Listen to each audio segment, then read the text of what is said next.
ازيك يا حاجة؟ اهلا، ازيك يا محمود يا ابني؟ تعالى يا ابني تعالى. ازيك يا حماتي؟ اهلا يا اختي.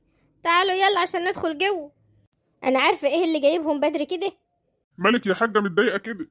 مش متضايقه ولا حاجه يا اخوي، بس تعبانه شويه. وبعدين انتوا داخلين كده بالجزم بتاعتكوا يعني، وانا اقعد انضف كده ويطلع عيني؟ مش كنتوا تقلعوها بره؟ معلش يا حاجة، احنا نازلين على طول مش هنقعد كتير. يلا مش مشكله، وانا ابقى انضف بقى واكنس واعمل وراكوا. انت يعني مراتك بتعمل معايا حاجه ولا بيهون عليها انها تساعدني في اي حاجه؟ يلا خليكوا يا اخويا قاعدين بالجزم. ما قلتليش يا حاجة بقى، عاملة لنا غدا كده بقى ولا ايه؟ والله يا اخويا الجودة بالموجود، هجيب لكم اللي موجود عندي. هي مالها مامتك يا محمود مش طايقانا ليه وعماله تكلمنا كده يا اخويا من تحت درسها؟ ما تركزيش انت بس كده يعني يا رندا، هي يعني دي ست كبيرة يعني على قدها يعني برضه، وبعدين انت يعني حتى ما بتساعدهاش ولا بتعملي معاها اي حاجة خالص. انا يا حبيبي لما هي تطلب مني حاجه انا بعمل لها كل حاجه، والله ما بتاخرش عنها في اي حاجه. طب ماشي ماشي، مش وقته الكلام ده لحسن هي جاي. يعني يا اختي شايفاني داخله ومحمله وشايله على دماغي، ما تقوميش وتفزي كده من مكانك وتقومي تشيلي من عليا وتقولي نقعد ناكل يا حماتي؟ يعني اشيل الصينيه واحطها على الارض واوطي كده واحط لك قدامك عشان تاكلي؟ هاتي يا حاجة عنك انت. تسلم يا ابني. يلا يا اختي انزلي كلي. وانت مش هتاكلي معانا يا حاجة ولا ايه؟ لا يا ابني سبقتكم، كلوا انتوا بألف هنا. يعني احنا بقالنا اسبوعين ما جيناش لمامتك ولا زرناها، ويوم ما نجيلها تطلع لنا بطاطس وعيش؟ هو ده الاكل؟ اتأمري بقى على نعمة ربنا، اهو كل اكل وخلاص. انت عايزة يعني تعملي مشكلة وخلاص؟ امال يعني اخوك ومراته لما بيجوا لها ما بتعمل لهمش كده ولا بتقابلهم كده وبتحط لهم احلى اكل؟ عمرها ما حطت لهم اكل ولا اي حاجه زي اللي حطتها لنا دي. كل ما نيجي يا اخويا تعمل لنا العدس والفول والطعميه والبصاره، وهم كل ما ييجوا تعمل لهم بقى الفراخ واللحمه والمحاشي وشمشكل وسفره طويله عريضه ما فيش زيها. كل من الموجود يا رندا بقى وخلاص، ما تعمليش مشكلة. ماشي ماشي يا محمود، هطفح وهاكل اللقمه وهسكت. ايه يا اختي مالك ما بتاكليش ليه؟ مش عاجبك الاكل ولا ايه؟ لا ازاي يا حاجة الكلام ده، الاكل جميل تسلم ايدك.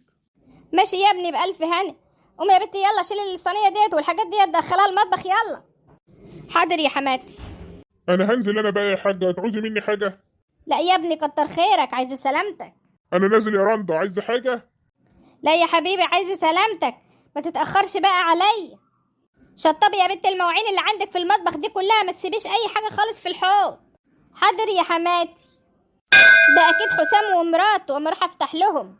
تعالى يا ابني اتفضلوا. تعالى يا حبيبي، تعالى يا حسام، اتفضلي يا سهام، اتفضلي يا حبيبتي. اتفضلوا يا حبايبي البيت نور.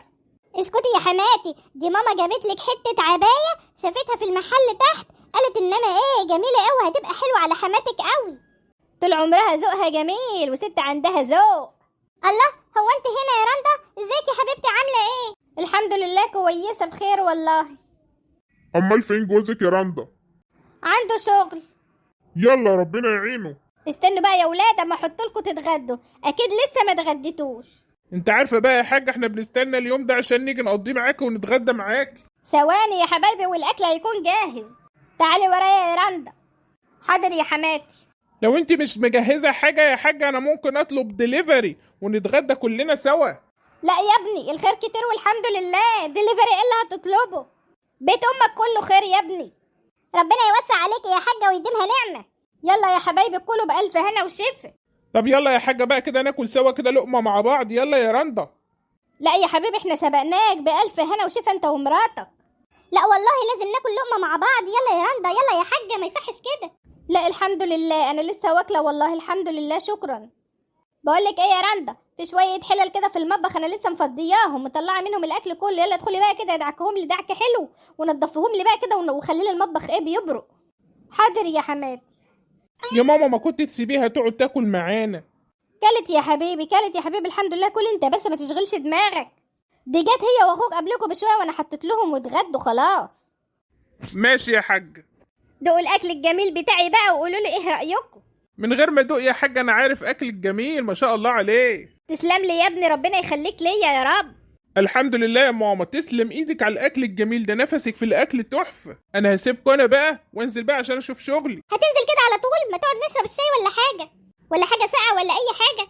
انت عندك يا ماما شاي ولا حاجه ساقعه عشان تصبها له؟ اي يا حبيبي من عينيا عندي كل حاجه. لا مفيش وقت، خلاص انا نازل بقى، يلا سلام. يلا سلام عليكم. باي باي يا حبيبي. مع السلامة يا ابني. نضفت يا بنت المطبخ وخليتيه زي الفل ولا مبللاه ميه كده ومخلياه منيل بنيله؟ انا عملت الحلل يا حماتي اللي انت قلتيلي عليها، لكن الاطباق اللي هم كلوا فيها لسه جوه في المطبخ محدش غسلها. وانت يا اختي مستنيه لما حد يقولك ولا ايه؟ ولا كنت هخش انا انضفهم يعني ولا ايه؟ ما هي سلفتي كلت اهي يا حماتي، ما تقومش ليه هي تنضف مكانها هي وجوزها؟ والنبي محدش يقول لي اعملي حاجه، انا طول النهار بلف على رجليا كنت بدور على طقم، وبعد ما لقيته قال ايه مش لاقيه الطرحه، فضلت الف لما رجليا وجعتني، محدش يقول لي اعملي حاجه. سيبها يا اختي، بتقولك هلكانه ورجلها وجعاها كانت بتدور على طقم، هتقف هي ازاي يعني تغسل مواعين وتنضف المطبخ؟ بقولك ايه يا حماتي، ماليش دعوه انا كمان، انا من ساعه ما جيت لك كنت موقفاني في المطبخ، انا تعبت وخلاص وهلكت. الله، مش غسلت مطرح ما اكلت يا اختي ولا ايه؟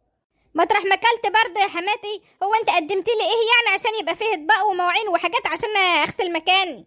يا اختي عينك تدب فيها رصاصه، بصيت لهم في اللقمه اللي هم كلوها. انا لا ببص ولا ما ببصش، انا قايمه نازله شقتي ومش هستنى جوزي كمان. شايفه يا سهام بترد عليا ازاي قدامك الكلام ده اهو؟ شايفه؟ بصراحه ردها ما عجبنيش خالص يا حماتي، انت ازاي سكتلها كده يعني، وازاي تاخد عليكي كده وترد عليكي بالطريقه دي؟ اهو عشان لما ابقى اقول لجوزها ما يبقاش يقول لي انت افتريت عليها وان هي اميره وطيبه، اهو الكلام قدامك اهو، خليكي شاهده.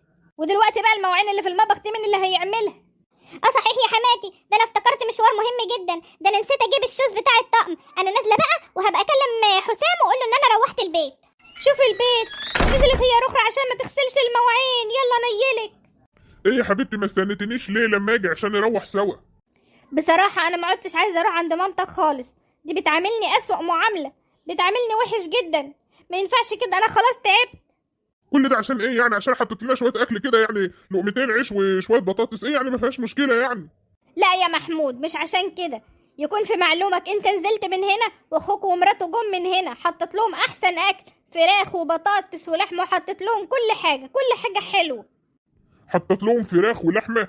والله العظيم زي ما بقول لك كده، وخلتني دخلت المطبخ غسلت كل الحلل والمواعين، ده حتى اخوك كان بيقول لي تعالي اقعدي كلي معانا، وهي قالت له لا ده احنا لسه واكلين، ما رضتش تخليني اقعد اكل معاهم. طب معلش يا حبيبتي، يمكن هي ما كانتش عامله حسابها في الاكل كده لينا يعني والغد. يا اخي كفايه اعذار بقى، مش كل ما اقول لك حاجه تقول لي اصل يمكن، حرام عليك، دي بتفرق في المعامله بيننا وبين اخوك. انا خلاص ما عدتش عايزه اروح هناك، خلاص. خلاص يا رندا، لو ما عدتش عايزه تروحي هناك يا حبيبتي خلاص ما تروحيش. الو، ايوه يا ماما، ايوه يا حبيبتي. مالك يا ماما؟ مال صوتك؟ انت تعبانه ولا ايه؟ طب اقفلي انا جايلك حالا. مالها حماتي؟ تعبانه قوي، بتقولي انها اتزحلقت وقعت في الارض. طب يلا بسرعه نروح لها، ربنا يستر. ايه يا ماما مالك؟ عامله ايه يا حبيبتي؟ مش قادره اتحرك يا ابني، ظهري بيوجعني قوي. سلامتك يا حماتي، الف سلامه، ما تجيب لها دكتور يا محمود؟ هجيب لك دكتور يا ماما يشوفك. لا يا حبيبي ما تتصلش على حد، انا مش قادره خالص يا ابني، انا هبقى كويسه دلوقتي، انا هخش دلوقتي بس اخد دش، بس بعد اذنك يا رندا تدخلي معايا تسنديني يا بنتي، عشان انا مش قادره اقف على رجلي خالص.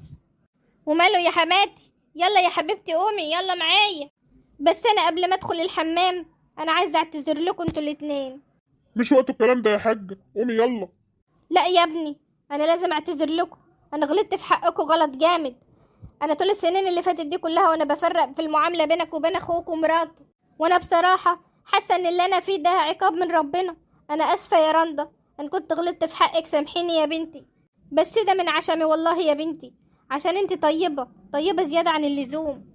اصل انت يا بنتي نظيفه قوي، وبتنضفي لي البيت حلو قوي، وبتخليه نضيف زي الفل. ما تزعليش مني يا بنتي، ولو جرالي حاجه سامحيني يا بنتي، سامحيني، ربنا يكرمك يا بنتي ويسعدك. انا مزعلش منك ابدا يا حماتي، ده انت الخير والبركه بتاعتنا يا حبيبتي.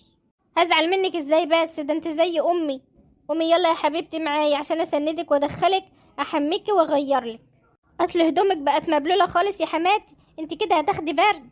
انت خايفه عليا يا بنتي رغم كل اللي انا عملته فيكي.